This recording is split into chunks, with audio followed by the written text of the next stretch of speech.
Did you find him different? I found him dead. He's gone. Without a corpse, we have potential unrest. Find a body. On February 19th. Combed the city for bodies dead in the last week. Dig them up. Everyone. And we're back in Cinemode with the one and only Joseph Fiennes for the movie Risen. How are you, sir? I'm good. What an introduction, the one and only. Thank you. That's very kind of you. Well, you're the only one. True. Well, we're really, really excited about this movie. There's people walking out of the screening in tears. So I think that's got to say you're making an impact, and that's got to feel so good as an actor. It is good, but I'm a small component in the bigger picture. This is the story of Christ, and it's one of the most arresting narratives there is.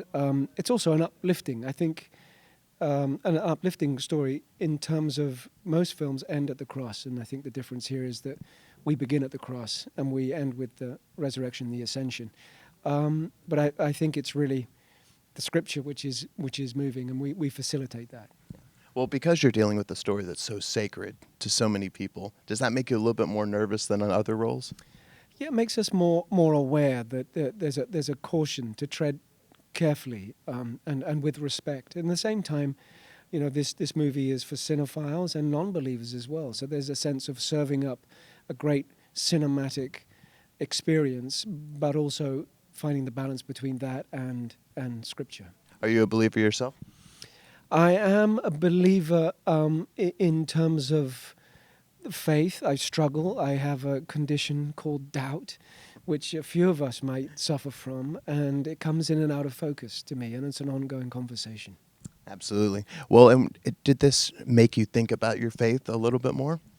Yeah, it did. I mean, I came to this really only focused on Clavius and what it meant to be a Roman tribune in that time and his conditioning. So I put myself aside, but quietly the conversation of faith is inescapable, and that's ongoing. Now, there's an interrogation scene in this that's just, you could tell there's something special going on there for you. What were you feeling in that moment? The film is structured by a number of interrogation scenes, and I love the one with Mary Magdalene because it's the first time you feel Clavius, with all his brilliance, his intellect, his knowledge of how to persecute in many ways and torture and extract information. He's a war machine, but nothing can prepare him for the wall that he hits in terms of the landscape beyond his understanding. Now, I can't imagine working on a set like this, like what it must be like to look out and see all the costumes and really sort of almost feel like you're there in a way, right?